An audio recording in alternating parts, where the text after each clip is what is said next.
Agus Buntung kini minta belas kasihan pada 15 korbannya usai terpojok. Iwayan Agus Suartama alias Agus Buntung meminta kasus pelecehan diselesaikan secara damai. Kini Agus Buntung dikabarikan meminta damai usai melecehkan 15 wanita di Mataram.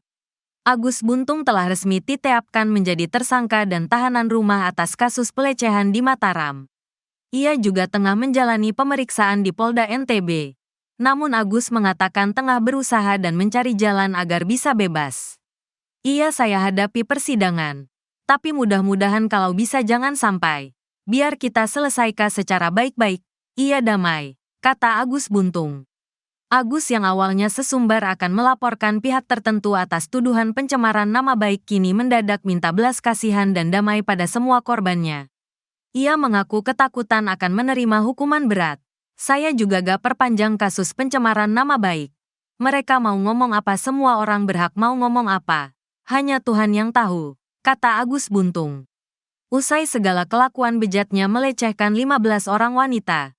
Namun Agus masih berharap bisa tetap bebas menjalani hari-harinya tanpa adanya hukuman yang harus dijalaninya. Saya gak nuntut. Yang penting saya bisa kerja, jalan-jalan, terpenting bisa kuliah, kata Agus Buntung. Sementara itu Direktur Reserse Kriminal Umum Polda NTB, Kombes Syarif Hidayat mengatakan bahwa pihaknya belum ada rencana menempatkan Agus Buntung menjadi tahanan rutan. Hingga saat ini Agus masih menjalani status tahanan rumah. Agus Buntung kian terpojok, korbannya sempat rekam saat dirinya beraksi. Bukti baru terus terkuak dalam kasus yang melibatkan tersangka pria disabilitas Iwayan Agus Suartama, 21, alias Agus Buntung. Terbaru, seorang wanita diduga korban pelecehan seksual oleh Agus Buntung mengaku sempat merekam perbuatan pelaku di kamar homestay.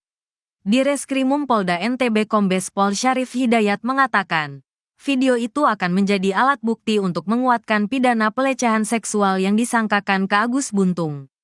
Jadi di handphone itu berbentuk video tetapi karena diletakkan di bawah tidak nampak gambarnya yang nampak hanya suara tetapi itu mode video. Kata Kombes Pol Syarif Hidayat, Jumat, tanggal 6 Desember tahun 2024. Memang ada interaksi dengan korban dengan kalimat-kalimat manipulatif yang memanfaatkan kelemahan korban, ujar Syarif. Selanjutnya, penyidik akan menggelar olah TKP sesuai dengan petunjuk Jaksa Peneliti Kejati NTB. Insya Allah Rabu. Karena untuk saat ini kita masih menerima tamu dari pusat untuk mengevaluasi kerja-kerja kami, jelas mantan Wakapolresta Mataram itu. Dalam kasus ini, Agus dijerat dengan pasal 6 CUU nomor 12 tahun 2022 tentang tindak pidana kekerasan seksual yang ancaman hukumannya penjara paling lama 12 tahun dan atau denda maksimal 300 juta rupiah. Kasus dugaan pelecehan seksual yang dilakukan oleh penyandang disabilitas. Fakta-fakta baru terkuak terkait kasus pelecehan yang dilakukan IWAS atau AG, alias Agus Buntung di Mataram, Nusa Tenggara Barat, NTB. Jumlah korban terus bertambah. Terakhir jumlah korban Agus Buntung ini menjadi 15 orang. Hal ini disampaikan Ketua Komisi Disabilitas Daerah NTB, Joko Jumadi, Jumat, tanggal 6 Desember tahun 2024. Hari ini kami juga terima kembali ada 2 korban yang memberikan informasi tindakan yang dilakukan saudara AG. Jadi total ada 15 orang, kata Joko di Mataram. Dari total 15 korban yang telah melapor ke KDD, 3 diantaranya masih berusia di bawah umur. Jumlah korban yang telah diperiksa oleh tim penyidik unit PPA Polda NTB hingga saat ini berjumlah 7 orang. Kalau kemarin 13, ini ada tambahan 2 yang menyampaikan ke KDD. Tapi kami menginginkan agar korban-korban itu mau melapor dan di BAP, tambah Joko. 2 korban baru ini bahkan ada video dugaan pelecehan yang dilampirkan sebagai barang bukti. Selain rekaman video, ada pula bukti baru rekaman suara. Joko juga mengungkapkan bahwa 2 korban telah menyerahkan barang bukti kepada polisi, berupa rekaman video dan rekaman suara. Jadi satu tadi adalah rekaman video, tetapi tidak ada gambarnya.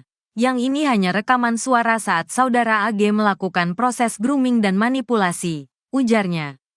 KDD tengah berkoordinasi secara terintegrasi dengan Kementerian Hukum dan HAM, Kejaksaan, serta Dinas Sosial untuk kelanjutan kasus pelecehan seksual yang melibatkan tersangka penyandang disabilitas tunadaksa tersebut.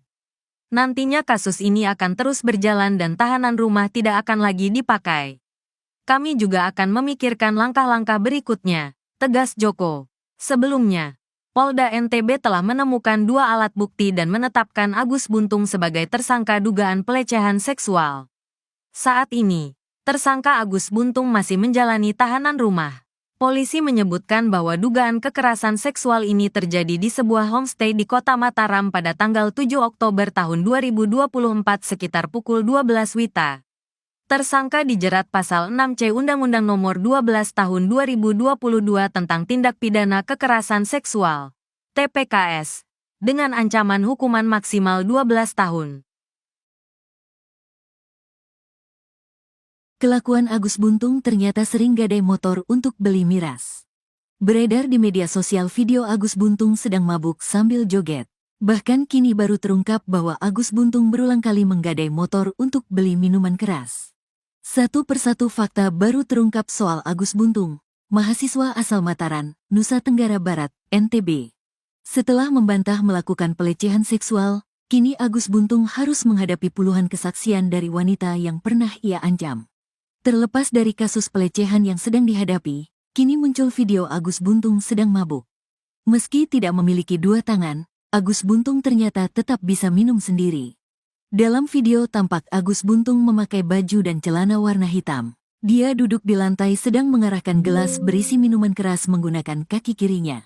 Setelah selesai minum minuman keras, Agus Buntung lalu berdiri, tanpa bantuan orang lain. Ia kemudian berjoget mengikuti alunan musik. Teman disabilitas Agus Buntung, lalu Wisnu Pradipta mengungkap bahwa temannya itu sudah sering menggadai motor untuk membeli minuman alkohol. Di tim kami ada yang dekat dengan Agus karena tetangga. Dari situ baru kita ketahui Agus sering gadai motor untuk minum atau hal lain, kata Wisnu. Ia bercerita Agus Buntung memang memiliki kemampuan bicara yang cukup bagus. Bahkan awalnya Wisnu membayangkan bisa mengarahkan Agus Buntung menjadi motivator. Kalau masalah bicara pertama kali saya kenal Agus itu membuat saya ingin melihat dia menjadi motivator. Karena pekerjaan paling mudah buat dia itu adalah pekerjaan yang menggunakan mulut. Bicaranya Agus ini sangat luar biasa. Percaya dirinya menjadi daya tarik tersendiri, kata Wisnu. Menurutnya Agus Buntung selalu memiliki argumentasi yang masuk akal. Cara membantah argumentasi kita dia lebih masuk akal kalau kita bicara langsung. Apa yang kita sampaikan argumentasinya lebih ngena. Bicara adik kita satu ini luar biasa, katanya. Hal ini sejurus seperti yang diutarakan Dirkrimum Polda NTB Kombes Syarif Hidayat.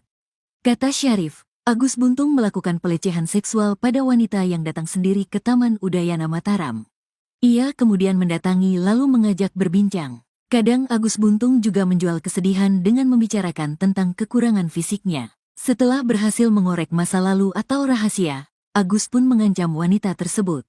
Disitulah pelaku melancarkan aksinya sehingga korban terikat, katanya. Deputi Bidang Perlindungan Hak Perempuan Kemenpa, Ratna Susianawati mengungkap sampai dengan saat ini sudah ada 10 wanita yang mengaku menjadi korban pelecehan Agus Buntung. Hasil klarifikasi menunjukkan 10 korban perempuan dewasa dan 3 anak menjadi sasaran pelaku, katanya.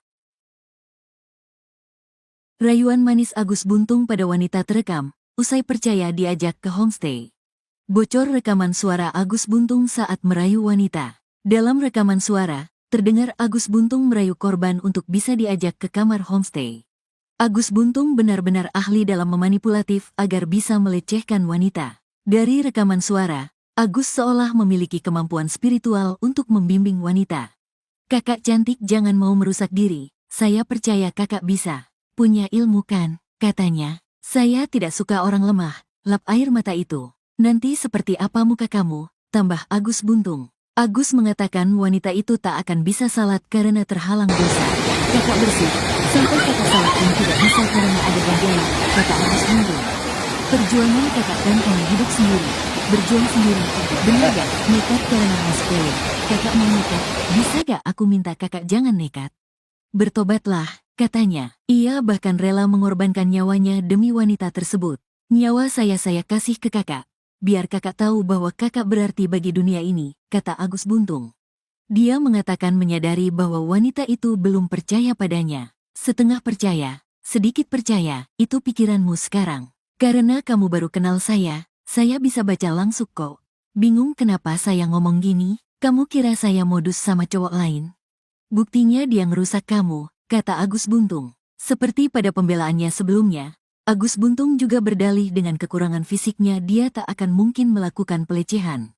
Walaupun kita berdua di kamar, saya tidak bisa apa-apa. Saya masih dimandiin sama mama. Saya tidak sama dengan cowok-cowok lain karena cowok itu hanya manfaatin kamu, kata Agus Buntung. Agus Buntung lalu kembali menekankan